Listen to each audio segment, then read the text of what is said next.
vamos a continuar. Tenemos aún esta hora que vamos a aprovechar. Ya hemos cansado un poco, bastante, a nuestros contertulios. Entonces vamos a acabar la faena.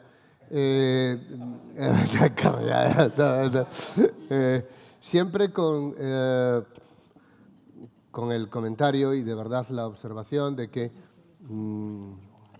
se trata de un proceso que, a pesar de esta parafernalia del escenario, etcétera, bueno, pues quiere también ser un proceso participativo. Y dicho con una expresión que se utilizaba en los patios de colegio, se vale cambiar de tema. Es decir, las cosas pueden estar hablándose ahora de un asunto y alguien querer hablar de un asunto radicalmente diferente, porque a lo que aspiramos es no solo a que el público que se sitúa a unos 30 metros, bueno, se vaya aproximando, saludamos... 100 metros. 100 metros, calculas tú ya, joder. Es decir, cada vez se van más para allá, pero yo, con alguna responsabilidad en esta casa, os aseguro que no tenemos previsto la ampliación para atrás. Bueno, por ahora podéis estar...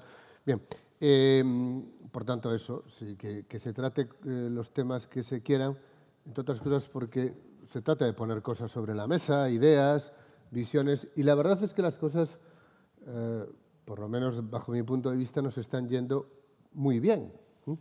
Muy bien. Hay este asunto que a veces nos cruza, que es la cuestión de los cultural studies, de los estudios de la cultura y de las investigaciones en la cultura que convendrías definir bien. Bueno, está la cuestión de la que ya Antonio ya comentaba desde el principio, la cuestión de la relevancia y el utilitarismo. Aquí hay un aspecto de autorreflexividad que es implícito y que a veces ha salido también que interesa, es decir, la reflexión sobre la relevancia o no de lo que hacemos. Esto tiene que, yo creo, estar presente. La vieja idea, pero no por vieja menos valiosa, claro, de la fabricación de ideas y de la transmisión de ideas ha estado también presente. Se ha hablado, por ejemplo, de cómo ahora textos u otro tipo de soportes están incidiendo en la definición de algunos aspectos fundamentales del ser humano de su división de las cosas. No puedo evitar aquí, bueno, esto es una cosa ya un poco a lo mejor personal, pero lo digo, los debates que Itamar, Antonio y yo teníamos a propósito del artículo a que él se refería, ¿no? Sobre la literatura como bien, como herramienta, dónde funcionaba y dejaba de funcionar, que fue de las cosas pues, más ricas, por lo menos bajo mi punto de vista, como reflexión de los últimos años. Y en ese sentido, estudiar otra vez el texto, la forma de producir las cosas, la retórica, ¿no? Incluso decía Jaume, en fin, ese mundo también antes referido de la autorreflexividad como elemento básico de trabajo. Hay un asunto también que ha salido, que se han puesto varias ideas sobre la mesa, porque yo no quiero dejar perder de vista, que es las cuestiones de la patrimonialización, e incluso de lo que es patrimonio. Se habla del patrimonio de las comunidades locales, pero normalmente no se le pregunta a las comunidades locales qué es importante para ellas, ¿no? Y ya hemos visto en muchos casos, Emilio podría dar algún ejemplo, de que sí, está muy bien que usted me pida que conserve esto así, pero lo importante para mí es por dónde pasa el agua y esto ustedes no lo están atendiendo. La idea de la patrimonialización, de lo que incluso... Bueno, yo ya me estoy excediendo, pero elitistamente o determinadas clases sociales, determinados grupos sociales, incluso algunos queriendo trabajar a favor de la comunidad, consideran que es bueno para la comunidad patrimonializar determinadas cosas y es el burro al que se refería antes Antonio con su colega del mundo idílico, ¿no? Pero la cuestión de la patrimonialización es muy, muy importante y yo no querría perderla de vista. Ahí también se ha hablado de la mercantilización de la cultura y de los modos de vida. Y y salió, y la verdad es que es satisfactorio que haya sido así, la cuestión de la producción capitalista. Es decir, eso ha condicionado, sin duda, los modos de vida y las formas de ver las cosas, ¿no? Inclusive se ha hablado de la mercantilización como una forma de que se conserve determinadas formas de producción o de vida, aunque no sean las destinadas a su objetivo primero. Se ha hablado, por ejemplo, de museos, y sería interesante, sí, seguro que Antonio habla de museos, se ha hablado de museos, y es un buen ejemplo. A mí es un ejemplo que particularmente me atrae mucho, la cuestión del museo. Primero, para saber qué significa el museo para la gente.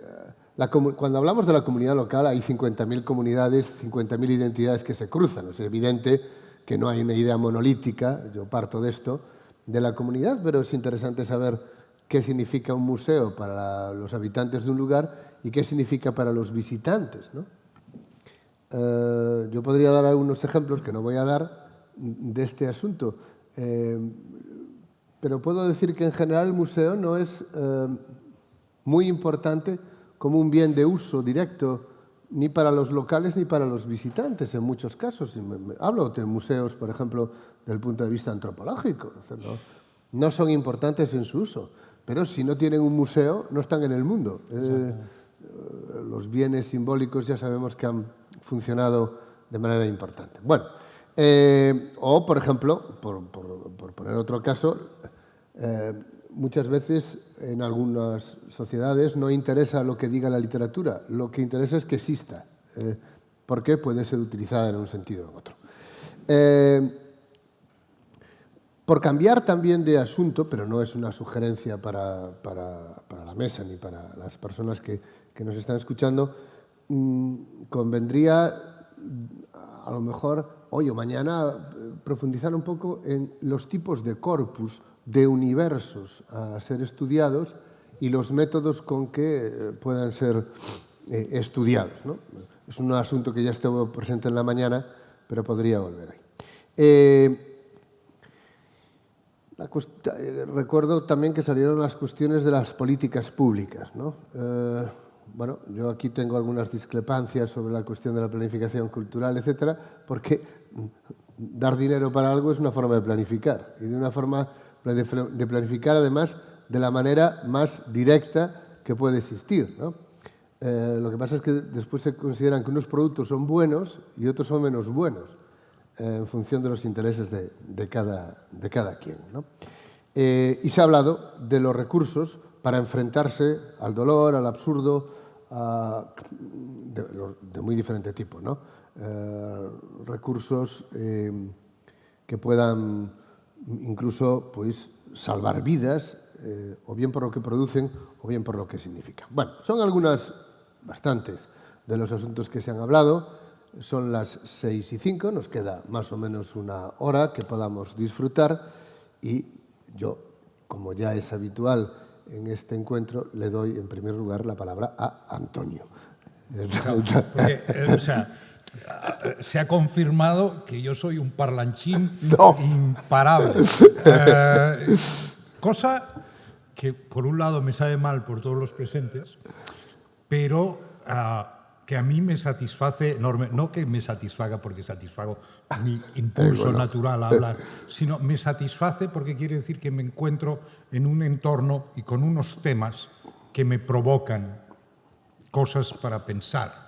Y eso, para mí, es muy gratificante. O sea, si yo llego hasta aquí, y os puedo asegurar, si llego hasta aquí y estoy aquí estos 2 días y estoy muy callado, quiere decir que siento que está saliendo aquí. En cambio, nota de pie de página. Antonio es franco y sincero, ¿eh? Si estuviese mal aquí, no andaría tampoco. No, bueno. No, pero yo creo que quiere decir que aquí saben muchas cosas. El tema de estudios culturales, investigación en cultura, yo tengo ganas de hablarlo con con Itamar, pero quizá mejor lo dejamos para mañana. Para mañana, bien. Cuando estemos más frescos, porque es un tema que requiere. Pero hay una cosa que sí quería sacar, que tiene que ver con lo que acabas de decir de los museos, y con una cosa que dijo antes Jaume, con la que estoy totalmente en desacuerdo. Para variar, podemos estar en desacuerdo en una cosa. Eso es bueno. Eso es bueno. Dijo, los museos son patrimonio. No estoy de acuerdo. Hoy en día los museos son lugares donde pasan cosas. Pero entonces ya no son museos. No, es que entonces tu definición de museo Él dice... es patrimonio. Yo he dicho que es patrimonio. Él ha dicho... Él dice que no. No, el museo es un lugar donde pasan cosas. Hoy en día, el museo es un lugar donde pasan cosas. La mayor parte de los museos dedican buena parte de su actividad y presupuesto a toda una serie de actividades que pasan en el museo y que son centrales para el museo. Muchas de ellas tienen que ver con exposiciones temporales, pero tienen que ver con debates, con cursos, con actividades, etc. Y esto lo quería conectar con una cuestión que para mí es muy importante. Y lo digo porque mi mujer trabaja en un centro que es el Centro de Cultura Contemporánea de Barcelona, es decir, que lleva la palabra cultura en el título, que no es propiamente un museo, porque no tiene patrimonio. No, es un ejemplo de no Bueno, museo. sí, pero digamos, hay que revisar, o sea, el concepto de museo. Si tú vas al otro lado de la calle, miras el Museo de Arte Contemporáneo, que se llama museo, y miras lo que hace el Museo de Arte Contemporáneo, y diríamos, tiene una serie de actividades, programas. El otro día hablaba con un colega que tiene una conexión con esta universidad indirecta, que es Germán Labrador, que está asesorando al Reina Sofía en los programas de investigación del Reina Sofía, etc.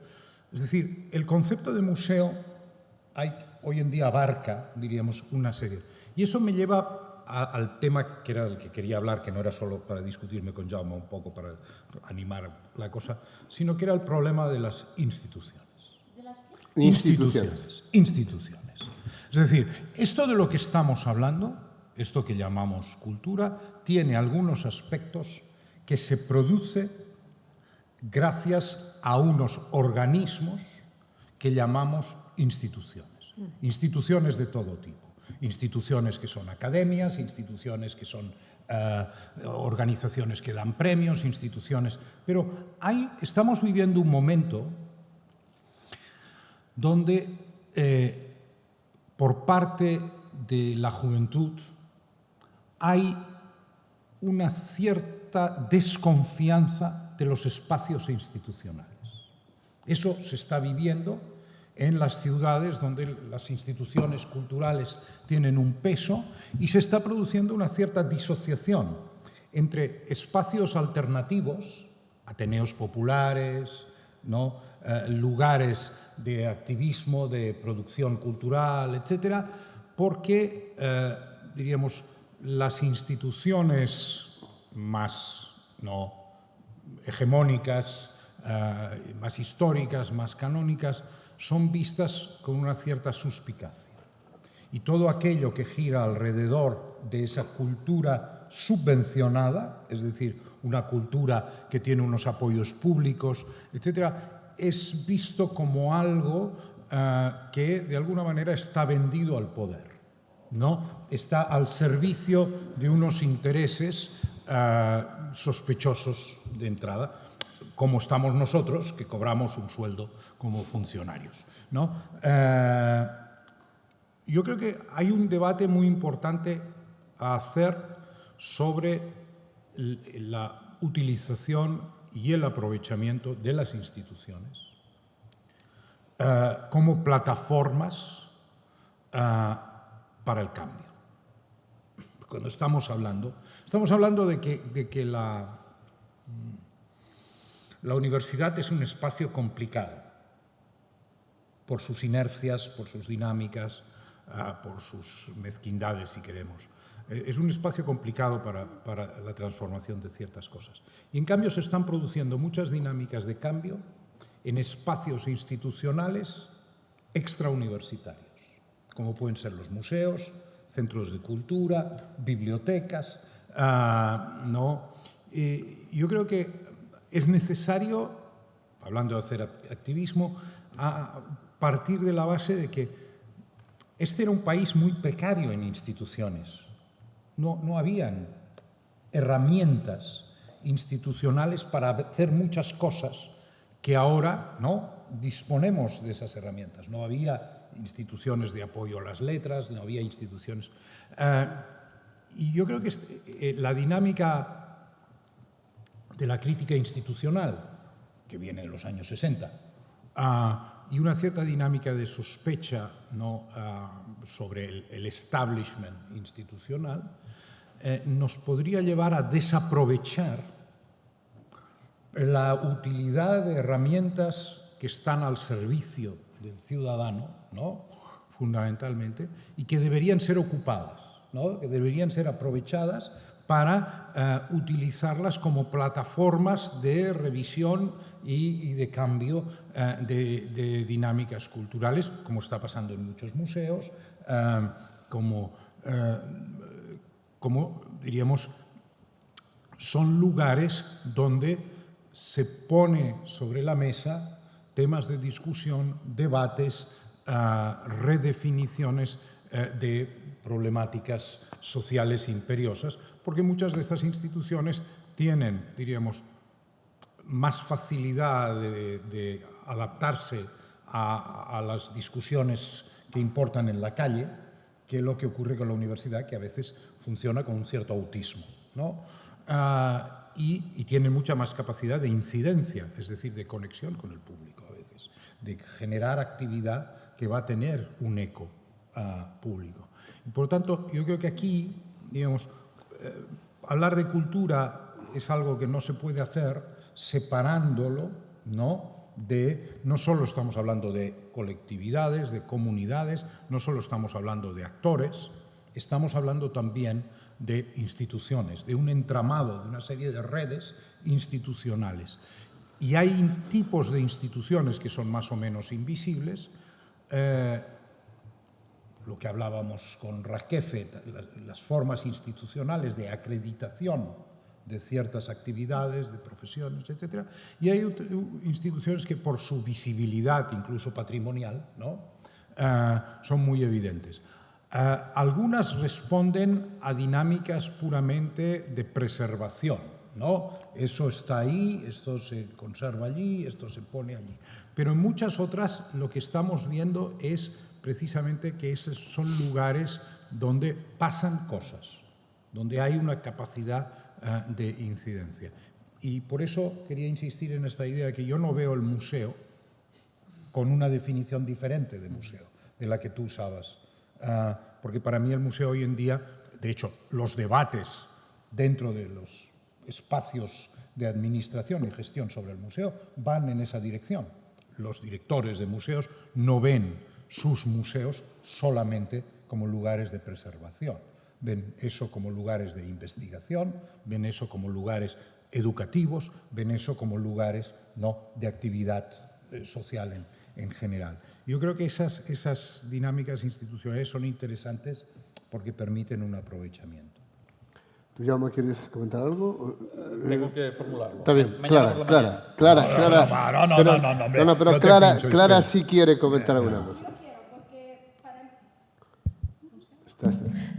¿Está bien ahora? Sí. Que me había dicho que estaba muy lejos. ¿Está bien ahora? Bueno, es que hay museos y museos, hay muchos tipos de museos. Creo que usted habla de los museos, los grandes museos de la ciudad, pero voy a hablaros de un ejemplo que toca a lo que ha hablado Raquefe.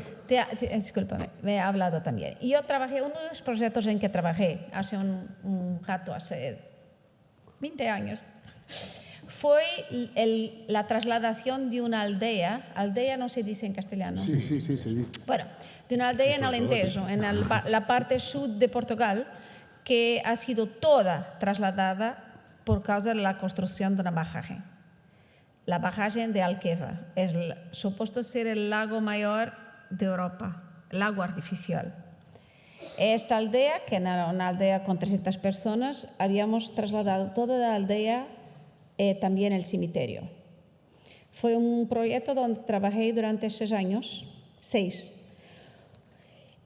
Bueno, es muy complicado de resumir tan corto, pero básicamente, claro que la población no quería dejar su aldea. Era un proyecto de que se hablaba hacía 60 años, que empezó ainda durante el Estado Novo, y de que la gente había oído hablar durante 60 años, entonces ninguno lo creía que iba a acontecer. Aconteció. Entonces, cambiamos la aldea, cambiamos el cementerio, y fue una lucha porque había una empresa, había y hay, la EDIA, que es la empresa de desenvolvimiento de infraestructuras de Alqueva, que era la institución. Y había la gente local que estaba contra la empresa, porque era la empresa que los obligaba a dejar su lugar de memoria cultural, de memoria familiar, de memoria religiosa, de todo, ¿no? Que los obligaba, porque tenían el local iba a ser cubierto con agua, y fue. Ahora tienes un lago donde estaba la aldea. Y hay un museo que yo he hecho con Benjamín Pereira. ¿Qué es ese museo? La aldea es una aldea chiquitita, en el medio de nada, que era un cul-de-sac, quiere decir, no tenía salida. La gente que iba allá iba porque había una construcción del primer siglo, que era el Castell de Losa, que era una vila romana. Entonces la gente que iba era la gente interesada en arqueología. Si no, ninguém ia a Aldea da Luz. Pero Aldea da Luz volvió algo en todos los medios, jornales, televisión, toda la gente. Ha habido un periodo en que no se podía circular en esta aldea, que tiene como 10 calles, porque había tanto autobús con turistas y tanta gente que iba a ver. ¿Y por qué un museo? La aldea, claro que no tenía un museo. Fue cuando pensaron y que vieron que iban a hacer la bagaje, ya en los años 70 y después en los años 90, cuando retomaron el proyecto, que en muchas de las encuestas, de discusiones, de debates que han hecho con la gente de la aldea, que la gente dice queremos un museo. Que era una cosa que hace 50 años la gente ni pensaba en lo que era un museo de una aldea, no, para la gente no hacía sentido. Museo era una cosa de la ciudad, el museo de arte o el museo de egiptología, pero en una aldea no había museos. Entre mentes, la idea de museo local se desenvolvió en Portugal también con las poblaciones locales. Entonces la población ha dicho, nosotros queremos un museo porque nuestra aldea va a desaparecer, queremos un museo que muestre la memoria de lo que era la aldea vieja.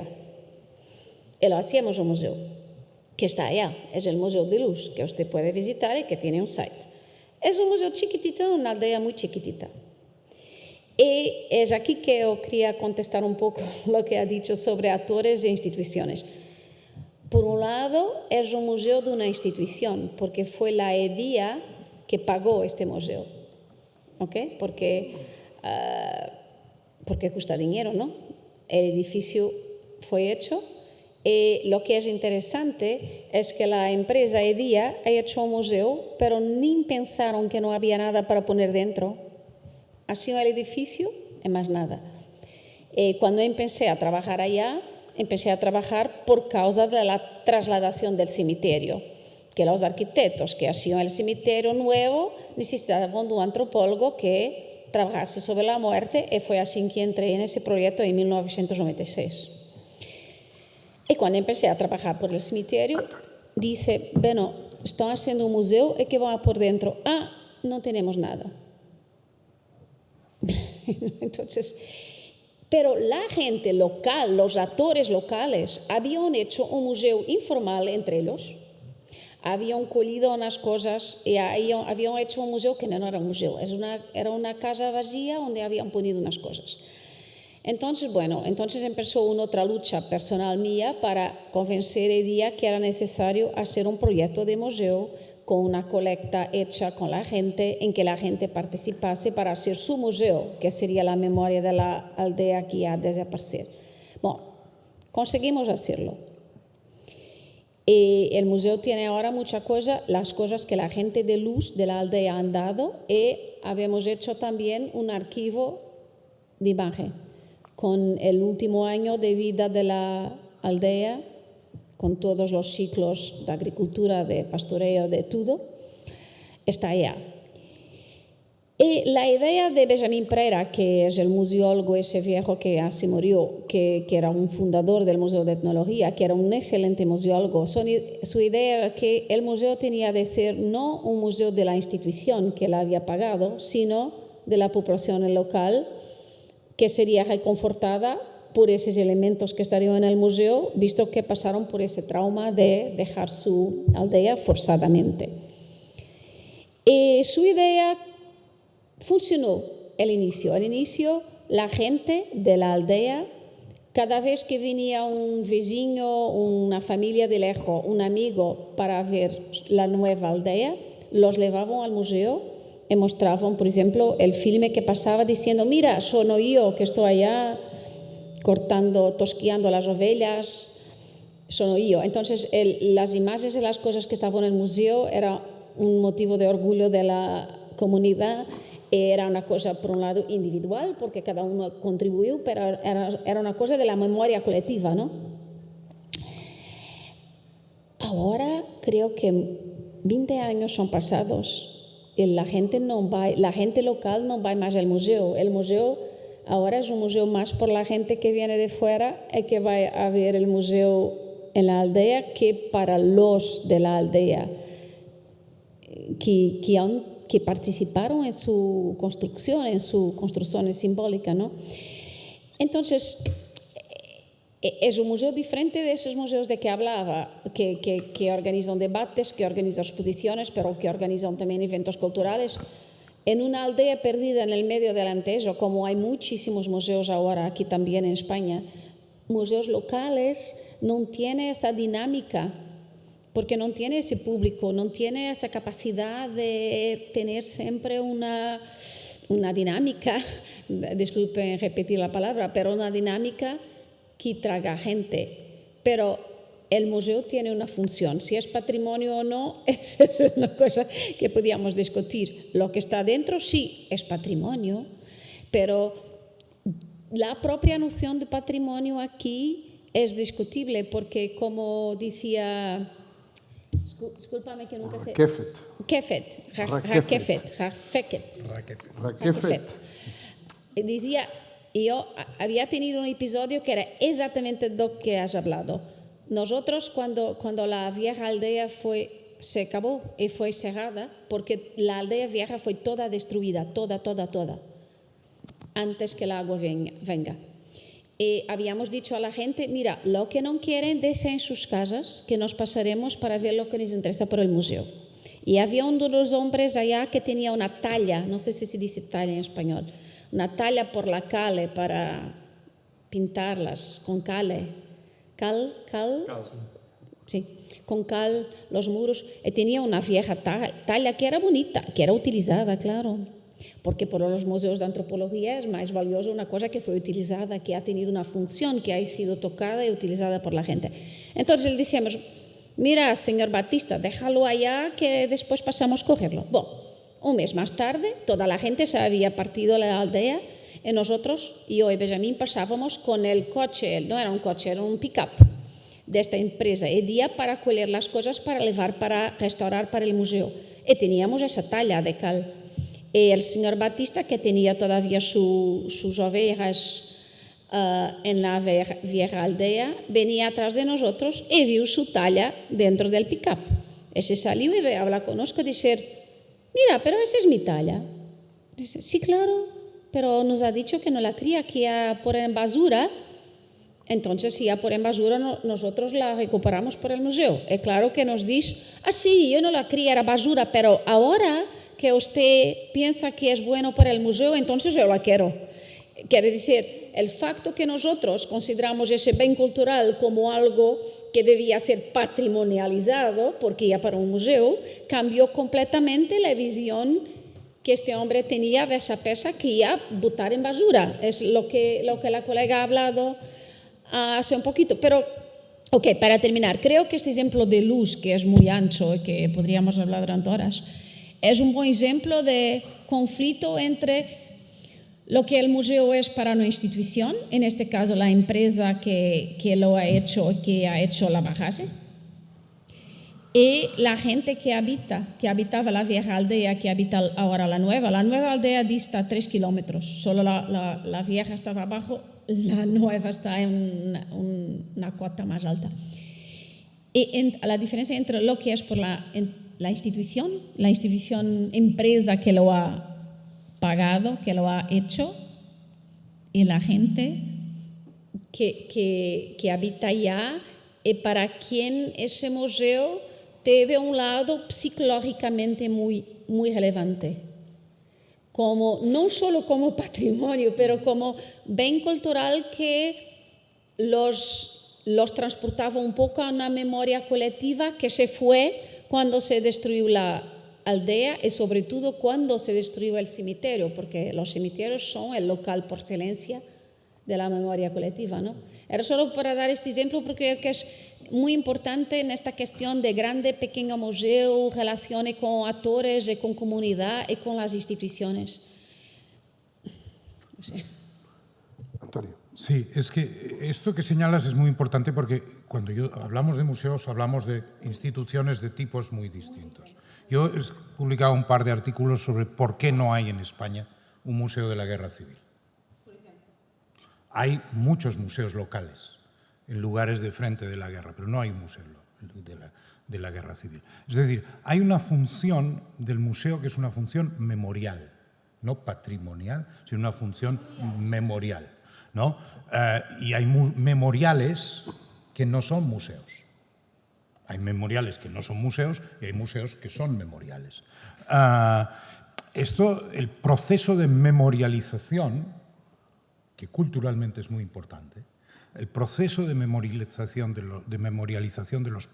los eventos centrales y de los acontecimientos centrales en una sociedad tiene unos protocolos curiosos porque son reveladores de dinámicas políticas en los propios países.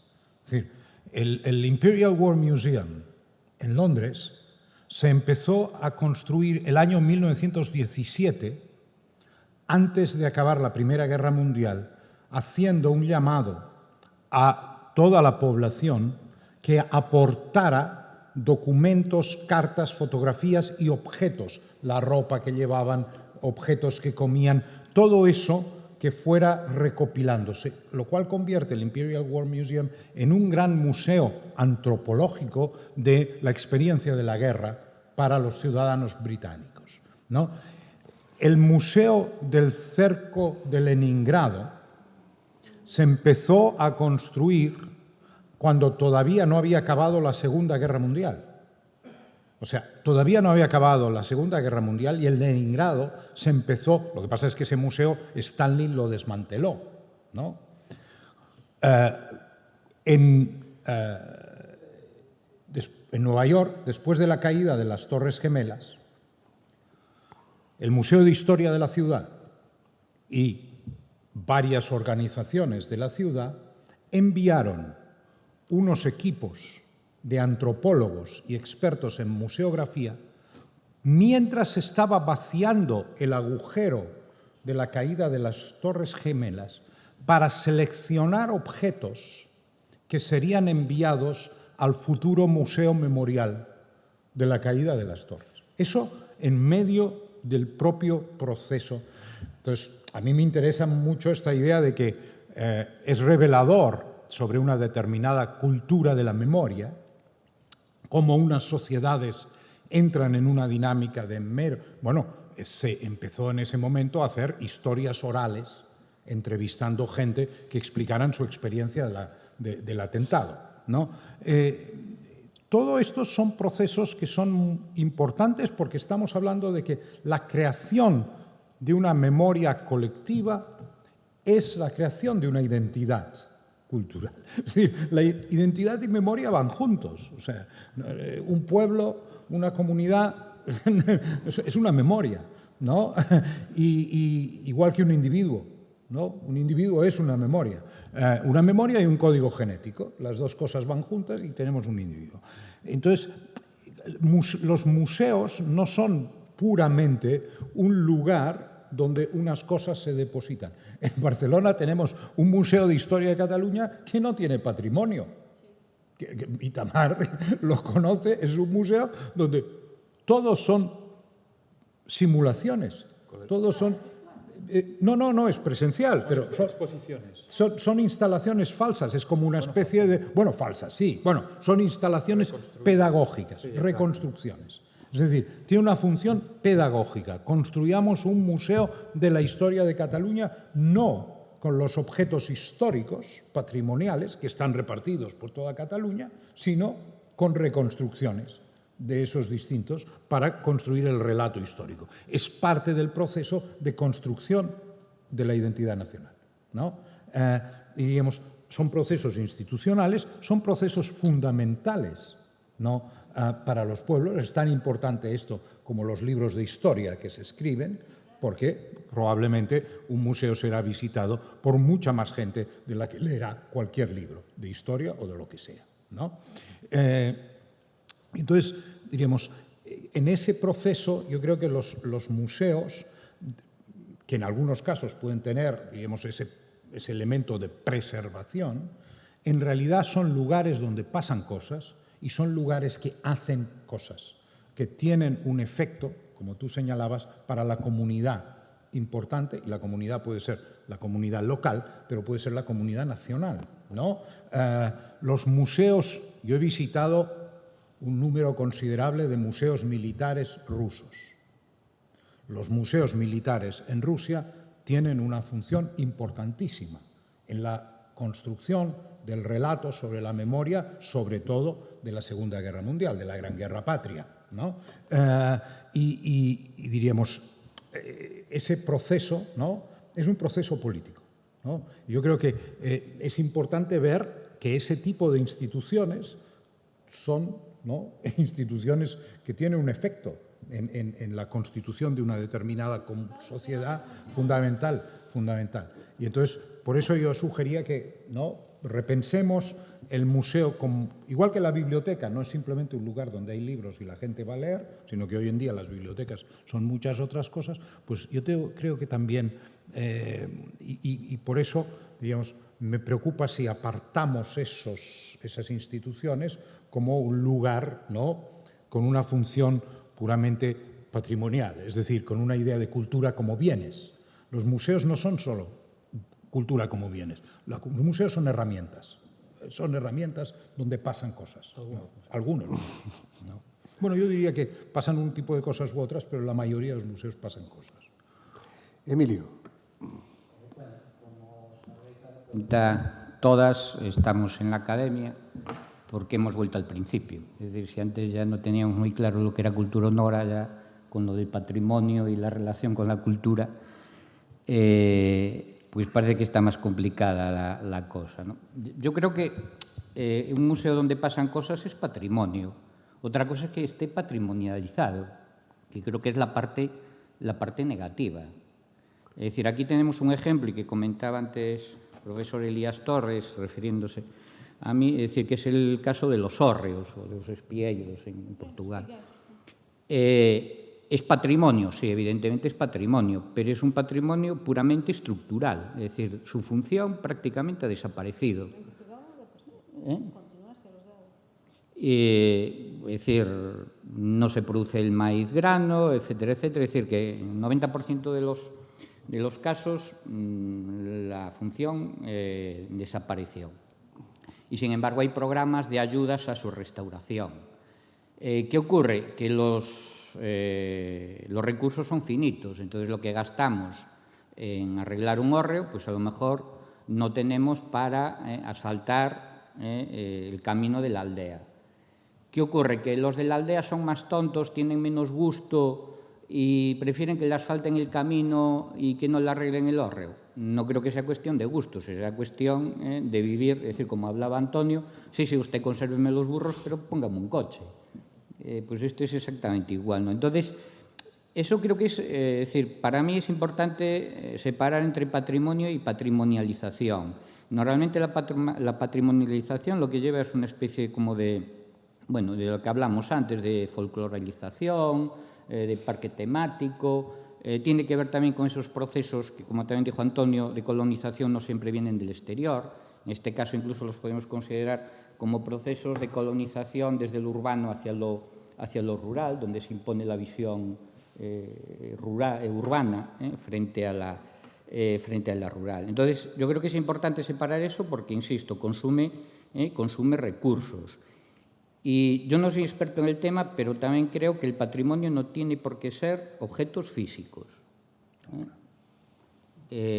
Y dentro de unos años nos podremos preguntar si las producciones en metaverso son patrimonio o no son patrimonio, si responden a productos culturales o no a productos culturales. Pero bueno, yo creo que desde el punto de vista más práctico, es decir, entre patrimonio, patrimonialización, etcétera, y memorialización, que puede ser una memorialización parcial, también lo que habló Antonio, es decir, lo importante es que todo eso consume recursos y, aunque no nos lo parezca, los recursos son finitos y siempre vamos a tener que decidir en qué empleamos esos recursos. Yo prefiero emplearlos en asfaltar los caminos de las aldeas que no en tener todos los hórreos bien conservados. ¿Que es importante? Sí, pero hay que priorizar. ¿Puedo solo decir una cosa? Es que esta cuestión del patrimonio que no es material ha sido discutida a UNESCO desde el año 2000. En 2003 se creó la categoría del Intangible Heritage, patrimonio inmaterial. Entonces, hay una cantidad enorme de cosas ahora que son inmateriales y que son clasificadas. Es la moda hace 20 años. Entonces, esa idea que el patrimonio es solo las cosas materiales, no, o sea, fue ultrapasada hace mucho tiempo, mucho.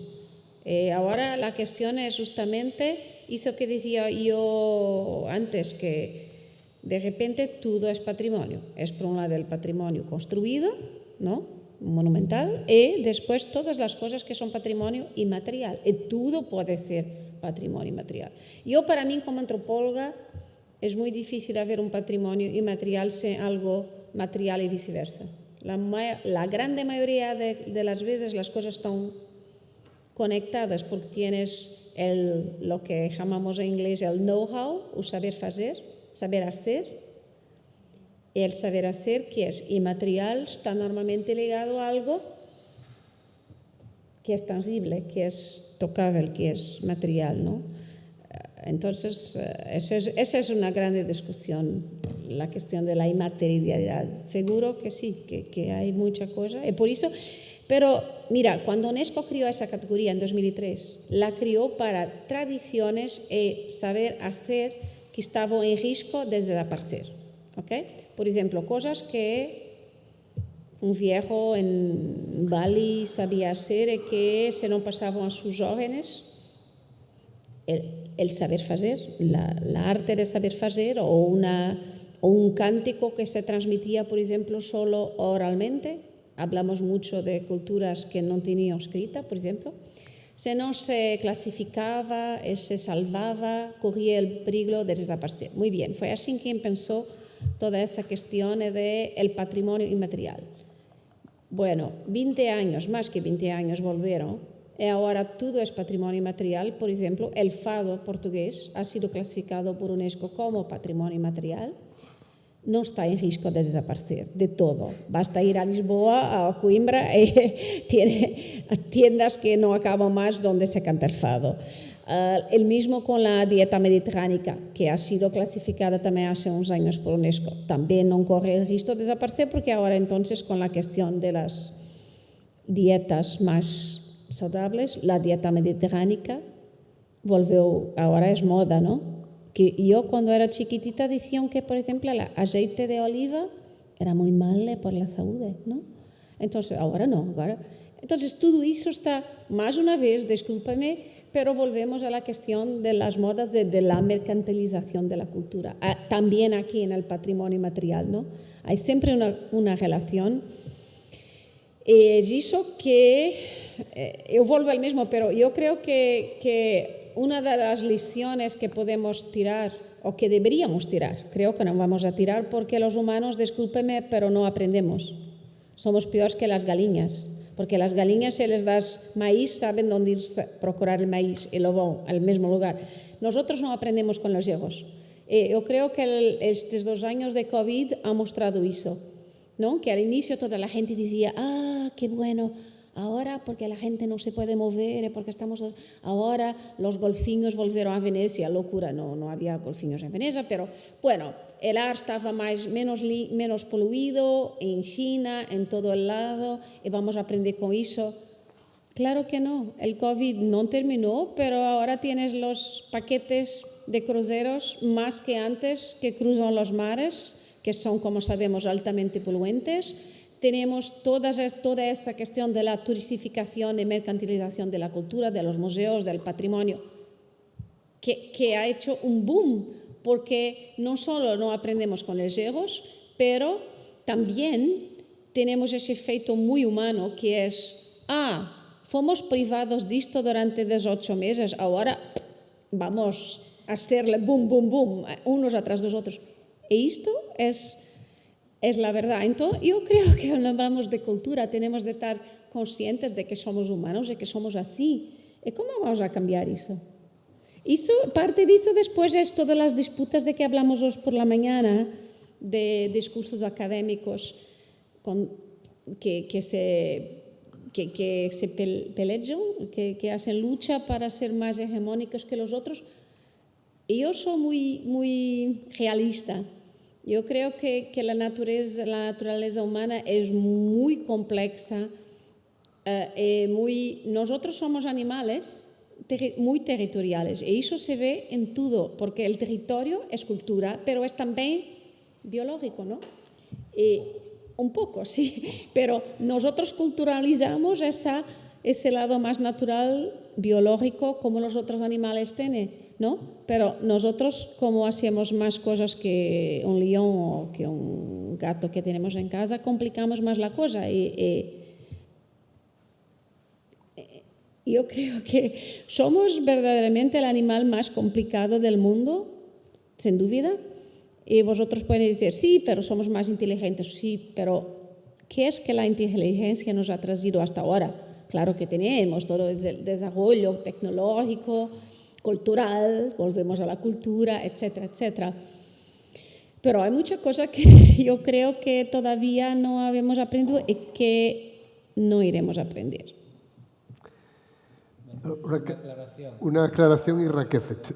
Yo cuando me refería a que el patrimonio no tiene por qué ser objetos físicos, no me refería al concepto de patrimonio material que todos conocemos. Era el ejemplo que poníais de ese Museo de la Identidad Catalana, que aunque no trabaje, yo no lo conozco, aunque no trabaje, digamos, con objetos físicos, yo creo que todas esas instalaciones podrían ser consideradas como patrimonio, evidentemente no de hace 100 años o de 200, pero sí de ahora, ¿no?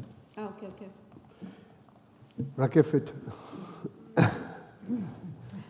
Yes, I thought I may mention, return to, sorry. No, it was Antes. I wanted to reintroduce, maybe again, the question, the basic question of the value of conservation versus change or innovation. Of course,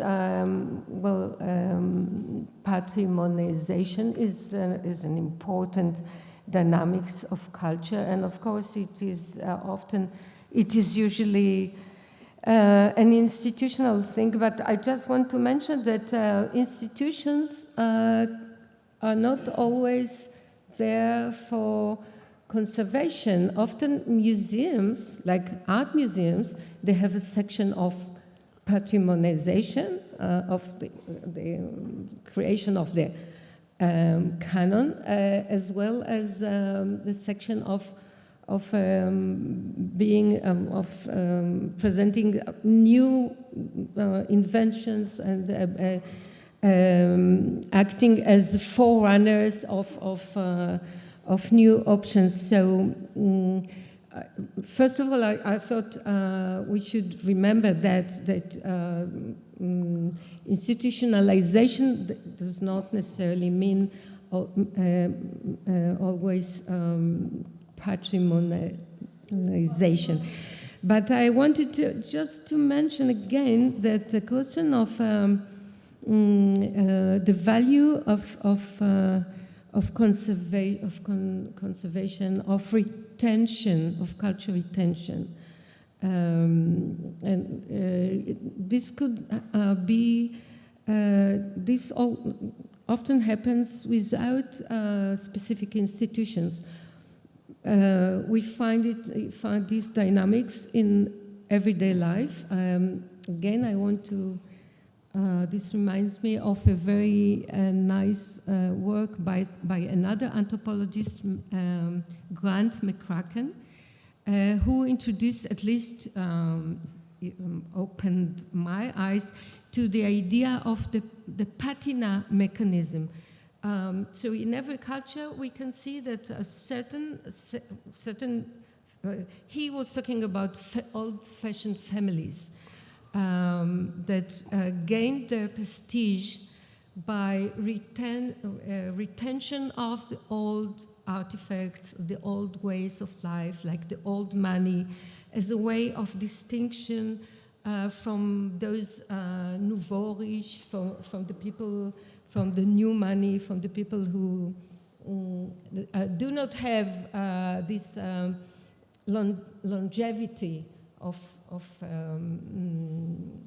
their lifestyle. So this happens, I mean, in everyday life, without somebody from, without a top-down monitoring of what is going on in culture. This competition between those who have old things and gain their prestige, their symbolic capital by preservation, as opposed to those who come up with new fashions and gain their power or their prestige by introducing, always introducing new cultural options. I think this also holds for research in immigration, that we can often see it could be part of the acculturation of certain groups. We can often see that certain groups would be in certain ways would be willing to change their habits to be part of the host society, and in other aspects that would retain their ways of living, in food or in marital arrangements and so on.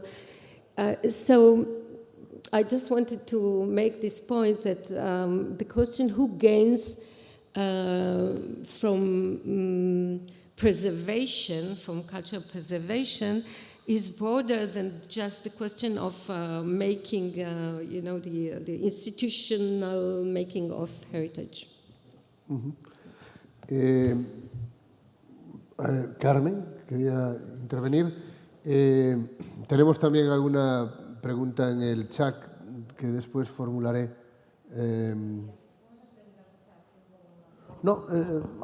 Interven. Después pongo alguna del chat para concluir ya la sesión. Adelante. Sí, estaba, en fin, pensando en voz alta a partir de vuestras reflexiones y todo lo que estáis provocando en nosotros, que tenemos que digerir. Pensando tanto en prácticas culturales como en productos culturales, incluso en patrimonio, parece interesante al menos colocar así en una reflexión, o al menos a mí me puede parecer, ¿no? Algo que provoca tensiones, creo que en vuestras intervenciones también está presente. ¿A quién pertenecen, ¿no? ¿A quién pertenecen ese patrimonio, esas prácticas, esos productos? Sobre todo aquellos que no tienen, digamos, una autoría intelectual individualizada, sino que pertenecen a una comunidad o a esas comunidades locales, pero también comunidades nacionales, ¿no? Y en qué medida también esas disputas llevan a esos museos diferentes, ¿no? ¿A quién tiene derecho o a quién tiene más derecho, ¿no?, a vender ese relato, a exponer esos objetos, a hacer actividades en ese espacio en relación a ese asunto y a esos objetos, para no pisarse unos de forma telemática, otros de forma presencial. Quiero decir, que nos lleva precisamente también a ese lado de las instituciones de la cultura, ¿no? Y cómo a veces esa suspicacia a la que se refería Antonio creo que también tiene que ver porque, en cierto modo, hay momentos en los que se siente que alguien se ve desposeído de algo que entiende que le pertenecía, ¿no? Y no solo hablamos de la talla que estaba en la iglesia del pueblo tal y que se la llevó el arzobispado, por decir de algún modo, ¿no? Sino también el Museo de Escultura, pero que al final representa a la comunidad. Entonces, esas cuestiones vinculadas al tema de la apropiación cultural. O sea, no quiero abrir en exceso el debate, pero sí que vuestras intervenciones ahora me han llevado también a ese punto de curiosidad que, en fin, si tenéis interés, me gustaría conocer. Bueno, no quieres abrir el debate, pero ya hemos tomado nota para abrir el debate. Yo guardo un poco esto en la manga. Aunque no lo parezca, nos quedan 8 minutos de sesión. Preguntan en chat, por ejemplo, Gabriel Belandria, espero que haya pronunciado bien, que pregunta, de todo lo que engloba la cultura, ¿qué creen ellos, es decir, vosotros y vosotras, que se debería atender con urgencia? ¿Qué creéis que de todo lo que engloba la cultura debería ser atendido con urgencia? Esto es lo que nos preguntan, por ejemplo, en el chat. Emilio. Pero esto para mañana, son los deberes. No, muy sencillo. Yo ya creo más que estudio para la noche. Emilio. Yo creo que el desarrollo digno de la comunidad, así de claro. El desarrollo digno de la comunidad. Bueno, yo creo que la respuesta a esto no puede darse en general, es contextual. Sí, cada comunidad, cada entorno tiene unas necesidades muy distintas. Y yo creo que, igual que señalaba antes Raquefe, el valor depende de aquello al que la gente asigna valor, la necesidad, ¿no?, tiene que identificarse como aquello que la comunidad reconoce como una necesidad, ¿no? Es decir, como aquello que es una carencia o una falta a la que hay que responder. Por lo tanto, diríamos aquí, sería depende. Lo comprendo. Para que veáis que no es un patrimonio de los gallegos. Bueno, y luego otra cosa, ¿por parte de quién? Es decir, yo creo, claro, sería más fácil si estuviera aquí, podríamos discutirlo, ¿no? Pero la formulación de la pregunta da por supuesto que alguien, el rey, la institución, atiende a la cultura, ¿no? Pero yo creo que por parte, que si lo pensamos como ha salido varias veces a lo largo del día, la cultura como algo, y Tamara ha llegado a decir, la cultura es la vida, digamos, ¿no? Pues si la cultura es la vida y es el todo, son aquellos padres que tenían que vestir a un niño que salían por la mañana, bueno, pues no solo haces cultura cuando lo vistes con un traje regional, sino cada día cuando lo vistes para ir al colegio, digamos, ¿no? Por lo tanto, a lo que hay que atender más urgentemente es también por parte de los ciudadanos. Cada uno de nosotros sabe, o debe saber, o debe pensar qué es para él o para ella lo más urgente que tiene que ver con la cultura. Sí, pero yo entiendo, Jaume, que la pregunta es, como estudiosos de la cultura, ¿qué es lo que consideráis que es urgente? Y ha habido respuestas de contextualidad, etcétera, ¿no? ¿Hay alguna otra? No. Bueno. Yo creo que es muy contextual, porque depende de lo que cada uno... por ejemplo, me recuerdo cuando el Museo de Etnología ha sido hecho, cuando se constituyen los centros de estudio, de pesquisa en antropología y etnología. Yo era una niña, no existía tampoco en los años 60. La equipa que formó el museo decidió que lo que había que salvar en términos culturales era el patrimonio material, tecnologías que iban a desaparecer, porque esa idea de que el mundo rural estaba cambiando tan rápido en los años 60 que, por ejemplo, Portugal tenía 70 formas diferentes de elevación de agua de rega y que tenía de colectar todas y poner en el museo antes que desapareciesen, porque si no, no había testimonios de eso, ¿no? Entonces, eso fue la perspectiva de esa gente, de esa equipa de esos días que ha hecho el museo.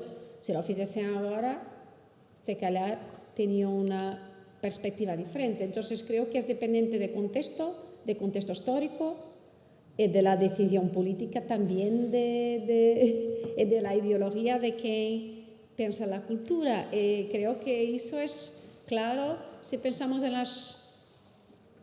las decisiones las políticas de cultura que cada país tiene en cada momento, ¿no? Y que cambian cuando un ministro o ministra de la cultura cambia, ¿no? Sí, yo hago de portavoz aquí de Gabriel sin conocerlo.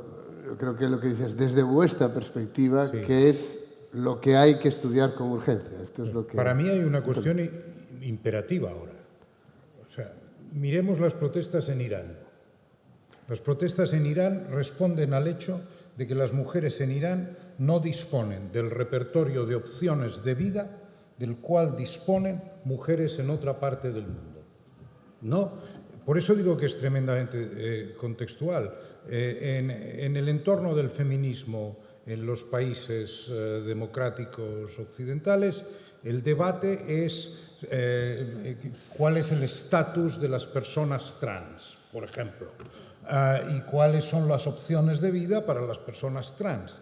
Bueno, esto es un debate que viene como resultado del acceso de unos derechos que han tenido las mujeres en estos países. En países donde esos derechos todavía no se han accedido, el repertorio de opciones para las mujeres es más limitado. Diríamos, a mí me parece imperativo, ¿no?, que abordemos, primero, que muchos de los debates que están pasando en ciertos entornos son muy restringidos a estos entornos, se olvidan de la globalidad del mundo y de las desigualdades en opciones de vida en los repertorios culturales en distintos países, y que atendamos a que, digamos, pongo este ejemplo, como podría poner otros, pero me parece importantísimo pensar que es imperativo que esos repertorios de opciones de vida sean accesibles a otras sociedades donde no están disponibles, ¿no? Claro, eso no, la solución no la tenemos 4 académicos, ¿no? Viene de otro lado, pero sí que me parece un tema que hay que poner sobre la mesa. Cuando hablamos de cultura estamos hablando de eso, estamos hablando de qué diferencia hay entre ser sujeto en una determinada sociedad y qué repertorios tiene el sujeto en una determinada sociedad, llamémosle derechos, llamémosle opciones, ¿no?, pero que son tan diversos, ¿no?, que ahí tenemos, digamos, situaciones de cierta urgencia. ¿Alguna cosa más? ¿No? Bueno, la verdad es que me lo ponéis en bandeja porque... Sí, no me lo ponéis en bandeja. Rápida. Lo que Antonio ha dicho ahora es que tiene que ver con una conexión entre cultura y derechos humanos, ¿no? Donde están los derechos humanos más violados, tal vez que ahí sería donde se debería... Bueno, sí. Sí, ya me faltaría más. Sí, pero aparte de los derechos humanos violados o no, bueno, a mí me gustaría subrayar la referencia que he hecho al acceso. Es decir, ¿cuál es la urgencia o cuál sería para mí la urgencia de atender desde el punto de vista de la cultura? Asegurar el acceso de todo el mundo a la cultura. Y eso no solo ocurre en Irán o en la China o en el Tíbet, sino en Santiago y en Barcelona y en Londres y en Nueva York. Es decir, ahí yo sí creo que hay un foco político, ideológico, de prioridad, digamos, ¿no? Bueno, yo estoy seguro que Gabriel está satisfecho con la respuesta. Desde luego nosotros sí lo estamos. Son las 7 de la tarde. Hemos cumplido de manera extraordinaria el horario porque contamos con 6 personas fabulosas para hacerlo y con la contribución de las otras que están aquí. Son 2/3 lo que llevamos consumido de nuestro tiempo. Mañana es la última sesión, de 10 a 1:30, y aquí quedamos convocadas y convocados. Hasta mañana y muchas gracias por todo.